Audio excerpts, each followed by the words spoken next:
पर हमारी जो आदत है पुरानी है हमारी, जो बहू पास में रहती है ना, सास उसको समझ नहीं पाती,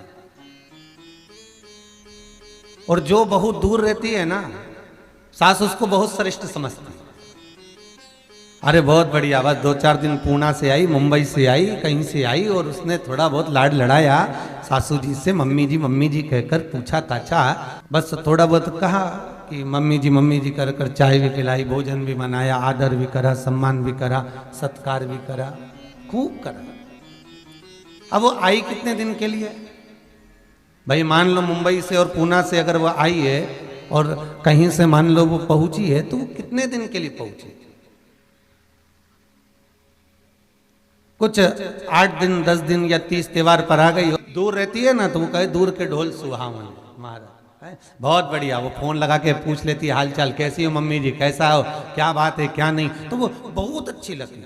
4 दिन दिवाली पे आई, थोड़ा आदर करा, सम्मान करा, सत्कार करा, बहुत अच्छी लगी महाराज। आगे बढ़ बढ़ कर चाय पिला दी, बहुत अच्छा लगा महाराज। पर जो संग में रह रही है, जो तुम्हारे साथ में रह रही है, जो सर्वदा तुम्हें निभा रही है, तुम्हारे दुख सुख में तुम्हारे सामने खड़ी हुई है, जरा से तुम बीमार पड़े, बहू दौड़ कर आ गई, थोड़ा सा चाय लाना है, बहू को आवाज लगा दी, तो कुछ लाना है, बहू से कह दिया, अपने मन की बात करना है, बहू से कह दिया, तो वो ठीक नहीं लगती, क्योंकि वो बीच बीच में थोड़ा थोड़ा क्रोध कर देती है, थोड़ा थोड़ा उसका स्वभाव चिड़चिड़ा हो जाता है, तो वो कहने में आ जाता है। और वो उसी से कह सकती है जिससे लगाव होता है, जिससे प्रेम होता है, जिससे स्नेह होता है, जिससे वात्सल्यता होती है। झगड़ा क्या पड़ोसी से रोज होता है? झगड़ा क्या मोहल्ले वालों से रोज होता है? नहीं। पर पत्नी पति से भी झगड़ती है, सास और बहू का झगड़ा होता है, भाई भाई का झगड़ा होता है, बंधु सखा का झगड़ा होता है। क्यों? क्योंकि इनमें आपस में प्रेम इतना होता है कि झगड़े रहते। भगवान कृष्ण और सुदामा भी झगड़े, तूने मेरे चने खा लिए है, तो कृष्ण और सुदामा भी झगड़े साथ में महाराज। राधा और कृष्ण का भी झगड़ा हुआ है प्रेम के वश में।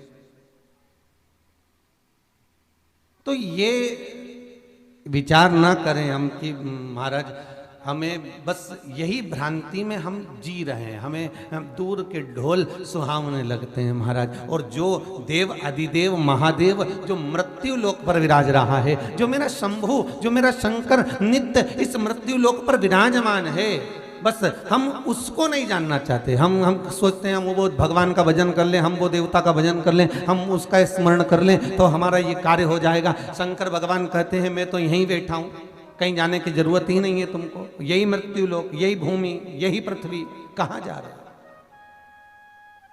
किस लिए?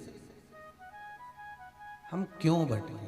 और हमारे भटकने का कोई कारण, हमारे भटकने की कोई साध्यता हमारा।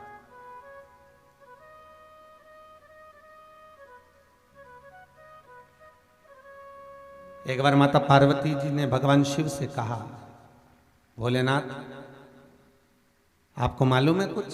शंकर जी बोले बोलो क्या बात है?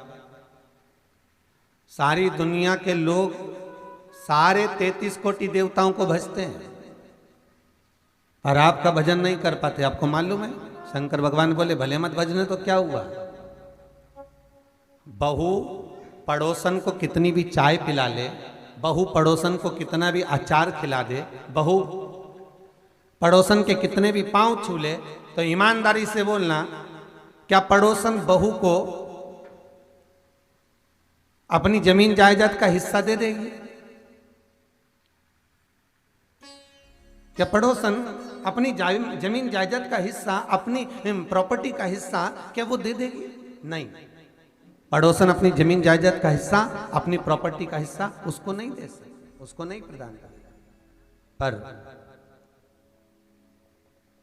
सास के भले वो पांव पड़े ना पड़े, प्रणाम करे ना करे महाराज, नमन करे ना करे, फिर भी सास कैसी भी बहू हो अपनी जमीन जायदाद प्रॉपर्टी उसी को ही देती है महाराज, उसी को ही प्रदान करती है। कैसे? उसी तरह मेरा देव अधिदेव महादेव है।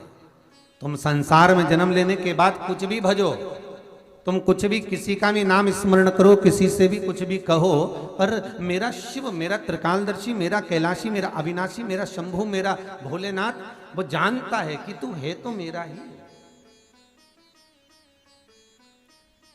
तू है तो मेरा ही। तो भगवान शंकर से पार्वती जी ने कहा, दुनिया के लोग सब भजते हैं पर आपको नहीं। शिव जी कहते हैं भले ना भजे, अगर जीते जी मेरा स्मरण नहीं भी करेंगे, जीते जी मेरा भजन नहीं भी करेंगे, तो भगवान शिव की कथा कहती है कि मरने के बाद तो मेरे पास ही आएंगे।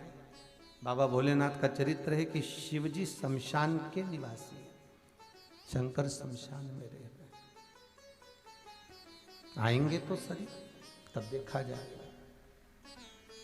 बस शंकर भगवान ने माता पार्वती को एक शब्द कहा है कि तू थोड़ा सब्र रख।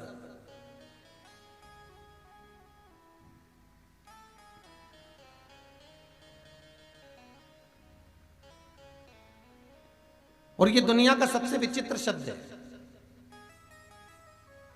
तू थोड़ा सब्र रख।